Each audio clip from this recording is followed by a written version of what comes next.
So, you want to become an expert. Maybe you want to learn how to code, speak Spanish, or read people like a book. Most importantly, you want to be the kind of person who thrives under pressure. You want mastery. But unlike what everyone tells you, you don't get mastery by making it easy. And this leads us to phase 1, desirable difficulty.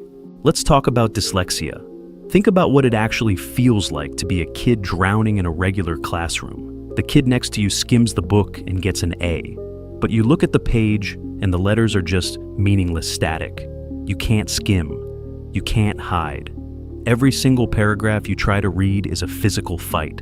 But here is the secret about the human brain. When you back it into a corner, when it has absolutely no other choice, it adapts.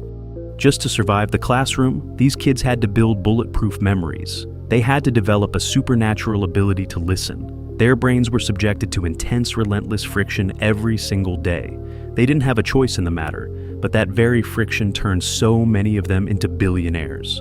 Now they didn't have a choice, but you do. If you want to accelerate your own brain, you can actually manufacture this exact same friction on purpose. Here are some examples. If you're trying to learn a new language, go into your phone's settings and change the default language. It forces your brain to work twice as hard just to figure out the basic context of your own life. If you're reading a book, put the highlighter away.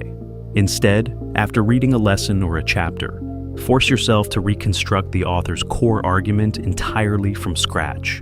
If you have a major presentation coming up, delete your notes. Force yourself to rehearse using nothing but blank slides. Psychologists call it desirable difficulty. You're making your brain panic just enough to force it to remember. But if you make it too hard, too fast, you drown. You can't learn everything at once. You have to carve the skill down to the bone, which brings us to phase 2, the chop shop. Think about the first time you tried to learn how to drive. Did they ask you to merge onto a screaming 5-lane highway? Of course not. You were in a parking lot, and they asked you to start the car, stop, move a few meters, stop, start the car, move a few meters, and so on. You probably thought that this was stupid, but by constantly repeating this process, you trained your legs to use the pedals flawlessly. This is how you build a skill. You break it down into micro skills and then train each one until you can perform it flawlessly and without thinking. So, you've chopped the skill into pieces. You've practiced in the empty parking lot until your body moves on its own. But there is still a trap. Practicing in a safe, quiet bubble means absolutely nothing if you overthink and freeze the second you step into the real world. Welcome to phase 3, the intuitive strike. In 1986, the Getty Museum spent $10 million on a rare, ancient Greek statue. They spent over a year testing it. They analyzed the stone and traced the legal paperwork. Every scientific metric proved the statue was real. Then, the true experts walked into the room. Leading art historians took one look and felt an immediate gut-level disgust. One of them even felt sick to the stomach.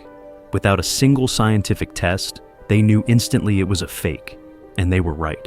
They had spent so many years studying art that their unconscious minds spotted a forgery in 2 seconds. They completely bypassed their slow, logical brains. Here is why that matters to you. When the average person tries a new skill, they rely entirely on their conscious brain. You try to logically map out every single rule, but your conscious brain is clunky. It is slow. And when the pressure hits, it gets overwhelmed and shuts down.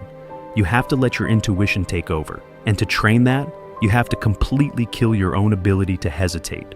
You have to burn the safety net. For example, if you want to become a faster, more confident writer, set a 10-minute timer. Force yourself to write as much as possible without stopping to edit a single word. If you are practicing for an interview, record yourself answering questions. Refuse to hit pause or restart. Force your brain to keep speaking even when you mess up. By forcing speed, you bypass your clunky conscious mind. You force your intuition to grab the wheel. You stop acting like a beginner, desperately trying to remember the rules. You start operating like an expert who knows the answer before the question is even asked.